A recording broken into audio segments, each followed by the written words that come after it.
Hi, magandang umaga sa inyo mga kasawi. Kamusta na po kayong lahat? Naway nasa mabuti kayong kalagayan at mag-iingat kayo palagi mga kasawi.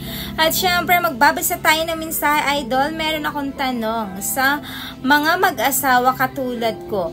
Kung nagtatrabaho ang misis namin tapos 6 na taon ang kontrata, hindi umuwi sa bahay, hindi ba yun makikipag-S sa iba? Yung ating sender mga kasawi ay isang lalaki. So 6 years nga daw kontrata ng kanyang misis. Tapos ito ay hindi na umuwi sa kanilang tahanan. So sa Pilipinas, ibig sabihin, ano ba, nakikipag-S pa din ba yun sa iba? So sasagutin natin ito mga kasawi.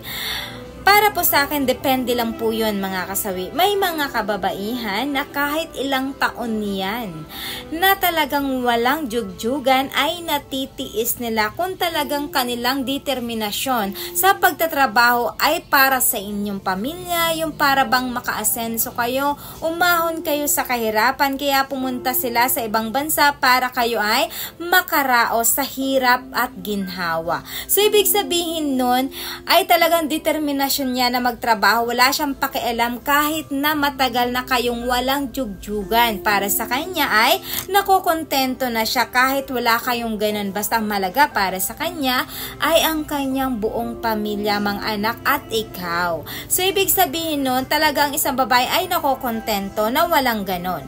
Pero may mga babae din naman na kapag ka nalalayo sa kanilang asawa ay natutukso ito. Hindi naman sa nila lahat na kapag ka OFW na isang babae ay nade-develop sila sa mga kasamahan nilang mga OFW din ng mga kalalakihan. Tapos lalo ito ay malayo sa kanilang mga asawa. Tapos meron silang nakikilalang ibang lalaki. Tapos nagkakaintindihan sila. Kumbaga nagkakapalagayan na sila ng loob. So ibig sabihin ay natutukso din sila sa kanilang mga nakikilala doon sa ibang bansa. So meaning ay meron talagang mangyayari at mangyayari lalo kapag ka sila ay uhaw, ayan, sa inyong jugjugan. So ibig sabihin natutukso sila na tumikim ng ibang putahe na isang lalaki mga kasawi. Kasi nga kumbaga hindi sila nakukontento na wala silang jugjugan, lalo kapag kang isang babae naman talaga hindi sila wife material, hindi naman yung determinasyon nila ay sa pamilya talaga nila. Kumbaga,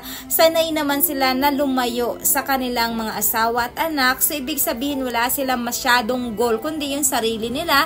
So, ibig sabihin ay merong mangyayari talaga na nakikipag-jugjugan sila sa ibang lalaki. So, yun ang dalawa nating ibig sabihin, mga kasawi, sa ating sender. Sana naintindihan mo ang ibig kong sabihin. Ayan, ikaw pa rin yung makakasagot kasi the way siya na makipag-communicate sa'yo kahit ganun katagal, at the way siya na makisama sa'yo sa video call. Kasi malalaman mo yan kapag miss na miss ka na ng isang babae. Kasi nga, sasabihin niya yan sa'yo, miss na kita, gustong gusto na kitang makita.